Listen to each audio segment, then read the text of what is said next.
Pretty soon. I'm so excited. I was I watching am too. I was watching you on Instagram opening the boxes, but anyway, welcome everyone. I'm Lorelai of Lorelai's Lit Lair and the host of the virtual club Let's Talk Romance Books. And today, get ready for an exciting interview as we dive into some fun questions and to hear all about our guest today. And her name is Melanie Sweeney. Hi, Melanie. Hello. Let me officially introduce you. Melanie Okay. is the author of the USA Today bestseller, Take Me Home. She writes contemporary romance with humor, heat, and heart. Melanie lives in Houston with her husband, three kids, and too many cats. When she's not writing, she's figure skating, embroidering, or learning old One Direction and Taylor Swift songs on her ukulele. Her next romance, Where You're Planted, will be out in July 8th this year. July 8th. Yeah. I'm so excited. Welcome, welcome, Melanie. How are you? Thank you. I'm doing well. It was so funny. We had a trial run to make sure there were no technical problems. And then of course everything was different when I got on. So my husband had to help me, but we're all set. So Great, great. Well, one thing I want to ask before we get into all these questions that we'll learn a little bit more about you. What made you smile today? I got to go figure skating today. Any skating day is a day that I can smile for sure. Oh, my grandmother used to take me ice to the ice skating rink, like when I was in my teens, 13, but I didn't go again. But and don't tell me like when there are the Olympics and all these. Oh, I love it, love it. Okay, let's go on with some questions. As a writer, of course, you need time to write, but do you have time to read? And if so, what are you currently reading? Okay, I wrote this down because I didn't want to forget. I'm always reading more than one book. So currently I am reading Meredith Shore's book, Roommating, which doesn't come out until June. I'm reading an arc of it. Really enjoying it. So that's what I'm reading on my Kindle right now. I'm listening to Lila Sage's Swift and Saddled on audio. Okay. And I just got an arc of Unloved by Peyton Corinne that I am super excited to dive into. But I also want to just say I loved The Favorites by Lane Fargo. That was the last book that I listened to that one as well. So Oh, good. So you like audiobook I format? love audiobooks. Yeah. Yes, we'll talk more about that. I guess. Tell us a little bit about your kitties.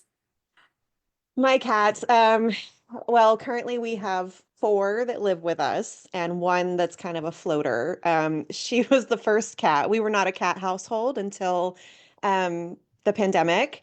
And we ended up with a street cat named that we named Cece, who I didn't realize we sort of kidnapped from our neighbors. And so we call her our half cat because we share her still with the neighbors. And since then, we have become a whole cat household. So we also have Ash and Fitz and Gus and June. Yes, they do happen to be the same names as characters from my book, which was not intentional. I was writing Take Me Home when we ended up with Ash, and my children named Ash after Ash Ketchum from the Pokemon series.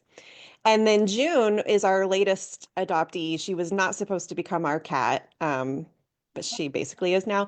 And we called her Junebug because we saw her catching bugs on the street. That was literally how we found her. But we all just call her June. So it all just kind of worked out that way. But yes, I do have an Ash and a June. It's so interesting how they get their names, right? Yes. Yeah. Okay. Are you a tea, coffee? Coffee in the morning, tea in the evening, Okay. How do you like your coffee? as sweet as possible. Okay. Complete this sentence for me.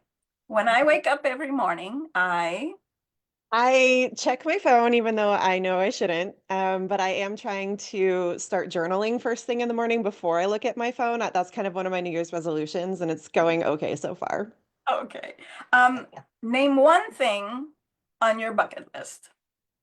To skate on wild ice. So wild ice is what they call when you skate on like a lake, like an outdoor, like natural body of water.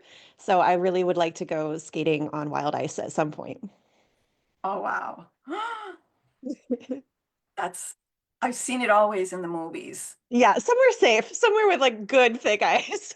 Have you tried it before, or is it like the first time? Okay, so when I was very young, the only time that I ever had a skating lesson was when I was in third grade, and I lived up in Keystone Mountain. And so I was only there for 1 year, and my mom gave me skating lessons, and they just had a little outdoor, like it was the size of a pond. It was not a lake.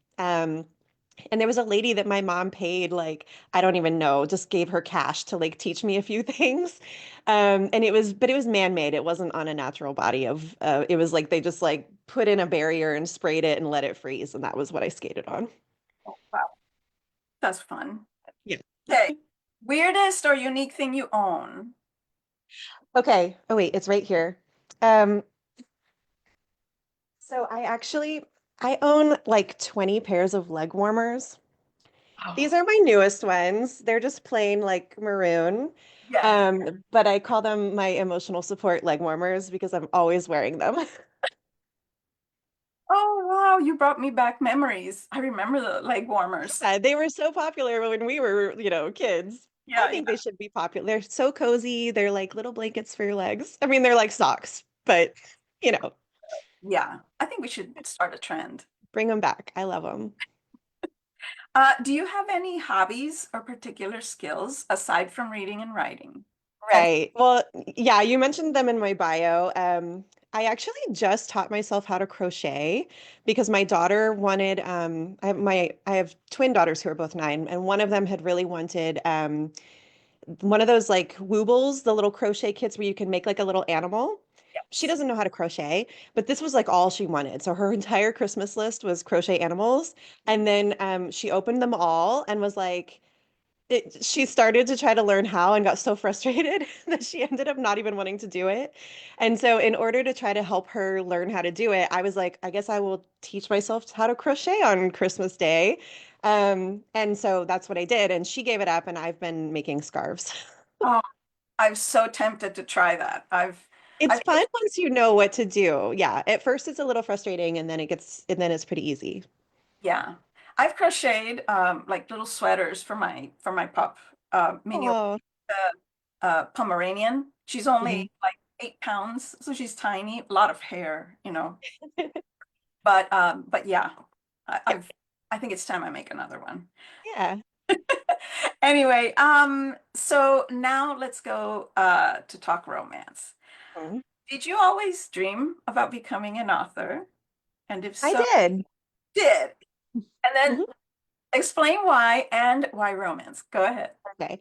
So yeah, I knew from a very young age. In fact, when I was like 2, I got a Sony recorder. It was a little cassette, and you could push record, and it had a microphone, and you could like talk into it. And I would just like, I didn't even fully grasp the English language at that point, but I was walking around like just rambling into this microphone and telling little stories. So my mom always loves to tell that story as like, yeah, we always knew you were gonna be a storyteller. But I've always wanted to write books. Ever since I could read books, I wanted to write them. And, briefly when I was in college, I didn't major in English because I was like, well, that's a hobby. That's not a career, right? But I ended up getting a master's in English, and then I got an MFA. So it's like I should have probably just done it. I don't know really what I was thinking, other than just like everybody tells you to like have job security. Yeah, so I always wanted to be a writer. Why romance? I I had been writing literary fiction before this, mostly short stories, but I really wanted to write novels. I'm a very long-winded writer, so the short story as a form was always like not a good fit for me anyway. But I was working on a family drama, and it was just like super ambitious, but also super depressing. And I just was really burnt out, and I kind of didn't know what to do with the book. Like I was running into problems and didn't know how to fix them. And I was like, and that's not what I was reading at the time. I was reading a lot of romance. I've always read a lot of romance and loved rom-com movies. And I just like needed a palate cleanser from the book that I had been working on. But it was also right after the holidays, so I had watched a lot of Hallmark Christmas movies. And I always loved the idea of Christmas movies. And then when I watch them, I'm always kind of let down because, especially the made for TV ones, because they're just the quality isn't as great as like a fully produced, big box office kind of movie. And so I, at the time, was like, well, if I'm going to write a romance, it should be like the most whimsical, most magical, most romantic romance I can do if I only write one, right? Because that was what I was thinking at the time.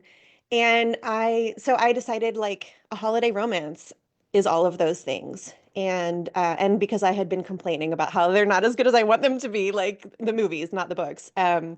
So yeah, I decided to write a holiday romance, and then the characters kind of took it over. It's not as in your face holiday as a lot of holiday romances are, but I think that's probably like more my style anyway. But it definitely came originally from like wanting to write a holiday romance. Wonderful. So it's something like, yeah, that you had on your, Yeah, in the, how do you say, thinking about this is that, because it stuck with you. Okay, yeah, yeah. that. Can you tell us what are three facts that you want readers to know about your books? What are three facts? Okay. Well, the first one is that I'm on a summer publication schedule. So Take Me Home came out in July, even though it's like Christmassy. And my next book also comes out in July. But at my heart as a writer and the vibes of the books are winter for sure. There's something like cozy and kind of like slower and insular and even a little melancholy, I think, which you don't get as much with like peppy summer kind of. So like the vibes are winter. If I could change my publication schedule, it would be a winter. What else? Also, steam level. Take Me Home. I mean, for people who've read it, they know, but it's like medium heat, open door. But my next one is like a smidge more. Like it's a little bit more. There's more scenes, and it's also still open door. Yeah. And the last thing is that they're character driven. As much as I would love to be able to come up with like some fantastic, breathtaking premise, I always come from character first. And so my stories, as much as I try to make them like compelling and plot driven on some level, they always do come from character always. Yes. And I'm going to add one more to that, which is humor. Okay. Oh, thank you. The banter, yeah, it was funny. And if readers or viewers get to listen to the audiobook, perfection. Yes, love the audio version. It's so amazing. I have so many bookmarks that say LOL, LOL, LOL, swoon, swoon, cry. Yeah, So yeah, no, that's thank great. you. So what inspired you to write Take Me Home? Um, well, it was, like I said, it was really came out of working on that other project that was just so depressing. It was really a frustrating book. And it was just the time of year, like I was just coming out of the holidays. So all of that, like, I mean, this time of year, basically. And so the kind of the whimsy and the magic. And I think as you get older, if you are a person who celebrates Christmas, as you get older, it kind of loses the magic, right? Like if you were lucky enough to have that magic when you were a kid during Christmas, it's sometimes like it's never as great. It's for me, I don't think, when you're older. And so I was kind of thinking along the lines of like recapturing that sense of magic through a romance. And that's actually what I love about romance. Like I had this realization several years ago of like I'm never going to fall in love again because I'm married. And I love my husband so much. And it's true that like as you both change, you do kind of change the way you love them or you fall in love with different aspects of them that kind of as they grow into different people, but you don't get the same sweeping like the butterflies and the newness and all of that. And I just was like, it's not even that I want to be in another relationship, but I just was like, oh, I'm never gonna get that feeling again. So writing romance is like my way to like have that. And I think that's very similar to trying to recapture kind of the magic of holidays or special occasions that, you had that when you were younger. Yeah, yeah. And I totally get what you mean because it's like, oh, reliving it. It's like Yeah. reminiscing in the times, like over and Yeah. over, in every book. Yeah. Tell us a little bit about Hazel and then a little bit about Ash. Okay. Um, well, Hazel's my prickly little grump, and I love her so much. She's a lot of me went into Hazel, so I do feel very protective of her. But ultimately, like she's just kind of she's a person who needs to build up a little bit of her self-worth again after some experiences, when she's younger. And I think like I really wanted her to have a genuinely satisfying growth arc in this story. And so she starts off so guarded and so like kind of expecting the worst and not allowing herself to be she's not really wanting intimacy with anybody. She wants to be kind of walled off because that feels safe to her. And by the end, she is able to like open herself. And when I was thinking about crafting a romance around, I did think of her first. So when I thought of crafting the romance that she would be a part of, it was a lot of figuring, I needed her to have a lot of opposite energy in Ash. And so if she was going to have to go to these really vulnerable places and grow as a person, she needed like a safe place to land and a safe person to help her get there without a lot of judgment and without a lot of like making her feel bad for it taking her a lot more than it takes other people. So, and the other thing is that, she had to be an only child who is about to watch her father marry and start a whole new family. And so I knew that she had to be alone and isolated, and that Ash had to be the opposite of that. And it was just the perfect excuse for me to write a big chaotic family, which I absolutely love.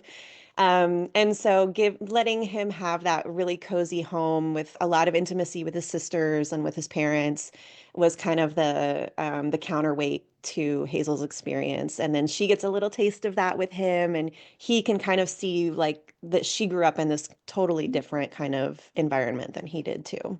Yeah, I'm an only child too, and Oh, that's why I am so attracted to in stories when like Ash's family, like that dynamic, yeah, me, because it's something yeah, that we didn't have. So, you look at it and it's, you think, yeah. oh, this is how it's like, you know. Right. I have a blended family. So at different times I had one brother and then I have other separate family now, but it was a little bit of wish fulfillment for me to write a family that was a nuclear family that was big and chaotic and really, really love each other. Not because I didn't have aspects of that growing up, but it is, yeah, like when you write a romance, you get to write in like a really great best friend. You get to write in really great supporting characters if you want to. And that's part of like kind of writing an ideal world or even a fantasy world to some extent, even though it's meant to feel real. And Ash, Yeah, Asher. Asher. I love him so much. He's by far people's favorite character in this book. And I'm glad that people, love him too.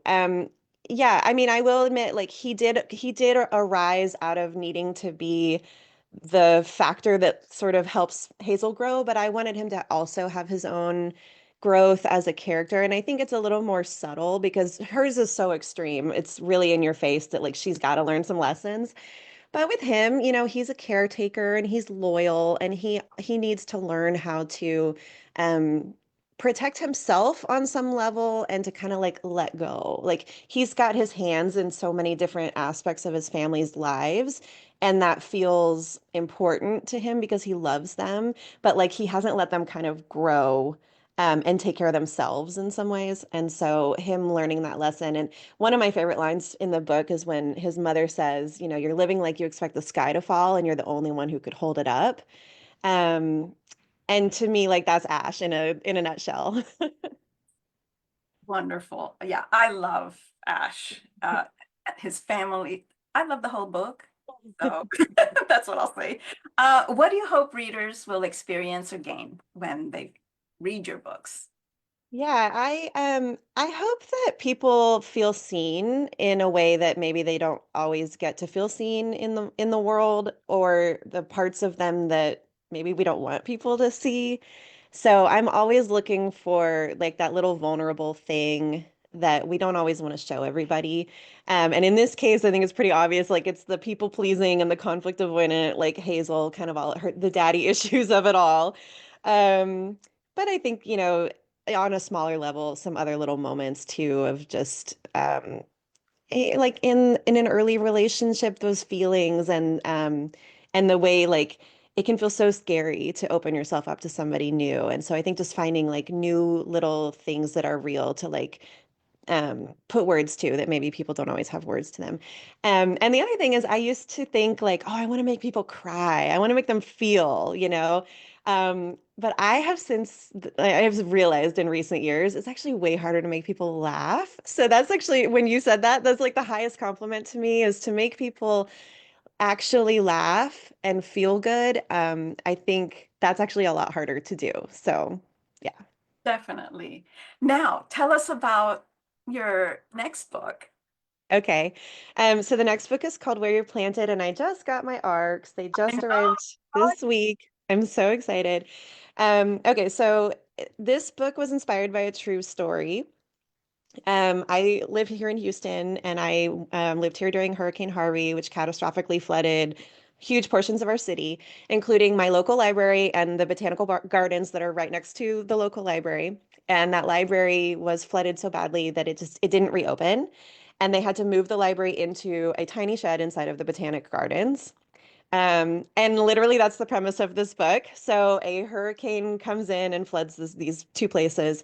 And Tansy is the children's librarian. She's also a single mom, and she has just sort of been promoted to interim branch manager because this branch is supposed to close. They voted to close it, and she fights to save it. And the solution is to move it into the Botanic Gardens temporarily until they can revisit, have a new vote. And so she's trying to prove that the branch is worth saving. And Jack is the new director of the Botanic Gardens. He's Ah, grumpy, he's divorced, he does not like people, he likes plants. And he does not want them in his gardens because his budget is frozen. He doesn't have the resources, and he doesn't want to share any resources that he already doesn't have or space with these librarians and their patrons. So it's a rivals to lovers workplace, technically, story, even though they have separate workplaces, but they are in the same place. And you know, I wanted to explore ideas about recovery and resilience, not only literally from a natural disaster, but from other losses and other hardships in our lives. And so the two of them are, she's also a single mom.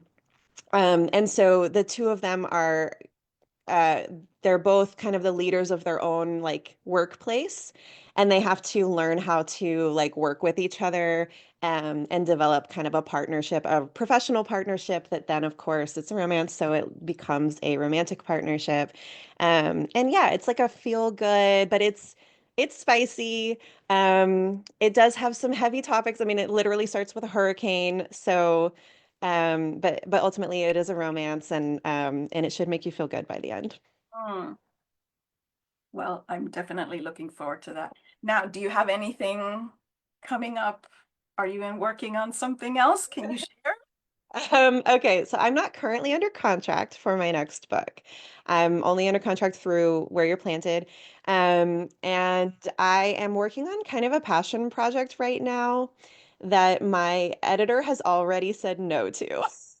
So, I decided to take the time that I have right now while I'm not on a deadline and I'm not under contract to explore an idea that I've just really have wanted to write for a long time that my editor's not interested in, but hopefully I'll kind of get this one out of my system and then I'll come back and write one that she is more interested in. So I don't actually technically know what my next book will be. But either way, they are both contemporary romances, so it'll still Oh, be in the same vein as the first two books. wonderful, wonderful. How can readers find you? Where are you on? Um, I'm mainly on like Instagram and Threads. I'm also on Blue Sky, but I really never use it. But my name is Melanie Sweeney Writes on all three of those. And my website is melaniesweeney.com. And I do have a newsletter that I don't send out very often, but it's Melanie Sweeney's Swoon Report, which is on Substack. And the links are in my Instagram and my bio if they want to find those. Wonderful. Well, thank you so much for joining us and Yeah. sharing all these little tidbits and information and everything about your stories and yourself. And Thank you. we hope to see readers. We're going to go now into the Readers Lounge so we can meet with our other readers. And so thank you all, and see you next week. Mhm.